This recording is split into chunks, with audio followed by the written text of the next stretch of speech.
السلام علیکم ورحمۃ اللہ وبرکاتہ نحمدہ ونصلی علی رسولہ الکریم۔ سامعین و ناظرین، غیر مقلدین کے محققین کی بہت ساری عجیب باتیں آتی رہتی ہیں، ہم آپ کی خدمت میں پیش کرتے رہتے ہیں۔ ہمارے دوست بھی ان سے گفتگو کرتے ہیں تو ان کی اس گفتگو میں بہت ساری عجیب باتیں آ جایا کرتی ہیں۔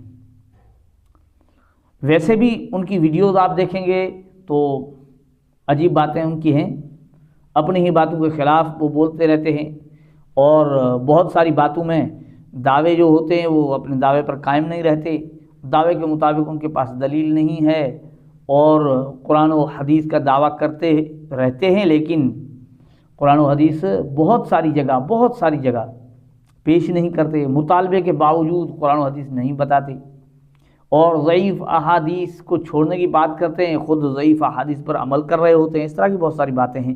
تو ان کے ایک اور محقق ہیں، سارے محقق ہیں ان کے، کوئی ایک تو ہے نہیں، سارے ہی محقق ہیں۔ ان کے ایک اور محقق ہیں ابراہیم ربانی، جو ان کے ڈاکٹر عبدالحفیظ سمو کی بڑی تعریفیں کرتے ہیں۔ پتہ نہیں ان کے، وہ تو ڈاکٹر عبدالحفیظ سمو خود کسی مدرسے میں خود مانتے ہیں کہ پڑھے بھی نہیں ہیں، پھر ان کے شاگرد ہیں یا کیسے ہیں، اگر بغیر سمجھ میں نہیں آتا، جو بندہ خود نہیں پڑھا ان کا شاگرد کیسے بنا؟ شاید شاگرد کہلواتا ہے یا نہیں، مجھے ذہن میں شاید یوں آ رہا تھا کہ شاید شاگرد بھی کہلواتا ہے۔ بہرحال تو ابراہیم ربانی سے ہمارے بھائی نے گفتگو کی ہے، ذرا وہ سن لیجئے تاکہ ہمیں بات سمجھ میں آ جائے کہ اس میں کیا کیا نئی چیزیں آئی ہیں۔ السلام علیکم ورحمۃ اللہ وبرکاتہ۔ السلام ورحمۃ اللہ وبرکاتہ۔ شیخ ابراہیم ربانی صاحب کیا حال ہے؟ الحمدللہ، اللہ تعالیٰ کے مدیر اصحاب الحدیث بدین، صحیح کہہ رہا ہوں؟ جی جی جی بالکل۔ حضرت کیا حال ہے؟ خیریت سے شیخ صاحب؟ الحمدللہ، اللہ تعالیٰ کے احسان، آپ سنائیں ٹھیک ہے؟ آپ سے میں نے الحمدللہ کچھ دن پہلے بات کی، میں نے آپ کو ترک رفع الدین کے اتنا انبار لگا دیا آپ کے واٹس ایپ میں، اسی دن سے آپ جواب نہیں دے رہے ہو۔ اصل میں نے آپ کو بولا کہ اب ایک ایک کر کے بھیجیں، آپ نے بہت ساری چیزیں بھیج دی، ابھی آپ ایک ایک کا جواب دیں، ایک ایک کا شیخ جواب دیں، نہیں آپ ایک ایک کر کے بھیجیں، پھر میں انشاءاللہ کرتا ہوں۔ سجدوں میں بھی رفع الدین کا میں نے آپ کو بھیج دیا۔ ہاں ٹھیک ہے۔ وہ اچھا شیخ صاحب ایک مسئلہ پوچھنا تھا، جو اہل حدیث حضرات میں جو آپس میں جو اختلافی مسائل ہیں تو کس کے مسائل پہ عمل کیا جائے؟ ہر کوئی قرآن حدیث کا نام لیتا ہے، میں سمجھنا چاہتا ہوں۔ اچھا کوئی مقلد ہو کہ ایک امام کا، پھر ان کے آپس میں اختلافات ہو، پھر کس کو لیا جائے؟ جی ایک امام کے مقلد ہو اور وہ آپس میں اختلاف کریں تو پھر مثال کے طور پہ کوئی مثال بتائیں، پھر میں آپ کو جواب دیتا ہوں۔ مثال آپ دیں، بہت ساری مثالیں ہیں، مثلا ایک دے دیں، بہت نہیں ایک دے دیں۔ مثال کے طور پر بعض لوگ، بعض حنفی علماء کہتے ہیں کہ رفع الدین منسوخ ہے، ٹھیک ہے، اور بعض کہتے ہیں جو ہے دونوں عمل جائز ہیں، منسوخ نہیں ہے رفع الدین۔ کس نے کہا؟ کون سی کتاب میں لکھا ہے؟ کوئی دلیل دینا پڑے گا نا، صرف کہنے سے نہیں۔ بہت ساری کتابیں آپ پہ آئے، ایک واقعہ بتائیں۔ آپ لوگوں میں بہت سارے مسائل میں اختلاف ہے نا، ابھی رکوع میں آپ جاتے ہیں نا، رکوع سے جو آپ لوگ ہیں اس پہ کوئی آپ مانتا ہے؟ ایک مشورہ ٹھیک ہے شیخ۔ آئینہ دیوبندی کی کتاب سنی ہے، اس میں دیوبندی بنام دیوبندی مضمون پڑھو، اس میں بہت سارے اختلافات مل جائیں گے آپ کو حوالوں کے ساتھ۔ اختلاف کوئی ایک جھوٹا آپ ثابت کرے، میں آپ کو انعام دوں گا انشاءاللہ۔ اچھا، یعنی آپ لوگ میں جو اختلاف ہے وہ صحیح ہے، اس پہ کس کے اوپر عمل کرے چلے گا، یہ میں پوچھنا چاہتا ہوں۔ نہیں آپ مجھے آپ جواب دینا، میں نے کہا ہے آپ بتائیں کہ ایک امام کے مقلد اور اختلاف ہو، اختلاف کا بھی حوالہ میں نے دے دیا، دیوبندی سوال یہ نہیں ہے، بہت ساری چیزیں ملیں گی۔ سوال شیخ محترم یہ ہے کہ مطلب آپس میں علماء میں اختلاف ہو تو کسی ایک کی چیز کو لے لیں، صحیح ہے، وہی میں پوچھ رہا ہوں۔ نہیں آپ کے علماء میں ہو تو پھر کیا کریں گے آپ؟ کس میں؟ ہم تو لیتے ہیں نا، علماء میں ہم لے لیتے ہیں، ہم تو مانتے ہیں نا، ہمیں اپنے علماء پہ اعتماد ہے، ہم لیتے ہیں، وہ قرآن حدیث سے ہمیں بتاتے ہیں، سنت کے مطابق وہ ہمیں پیش فرماتے ہیں۔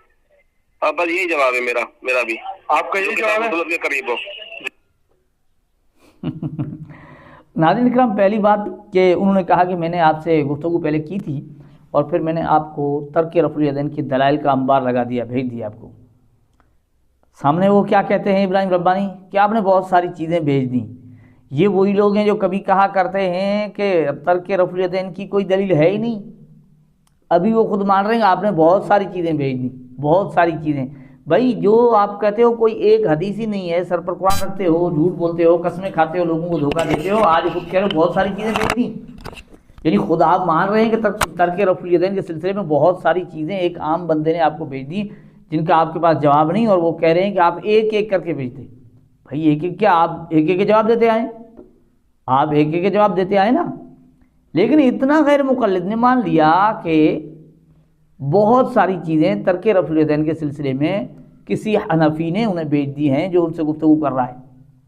دوسری بات آگے انہوں نے جو پوچھا کہ بھئی آپ کے علماء کا آپس میں اختلاف، اب یہاں غیر مقلد یہ نہیں کہہ رہا کہ اختلاف نہیں ہے، یعنی یہ مان رہا ہے کہ ان کا آپس میں اختلاف ہے، تو وہ جو کہتے ہیں نا غیر مقلدین کہ ہمارا کوئی اختلاف نہیں، مشرق و مغرب میں کہیں کوئی عالم ہمارا رہتا ہو کسی کا اختلاف نہیں، تو وہ جھوٹے ہیں یا تو یہ جھوٹا ہے۔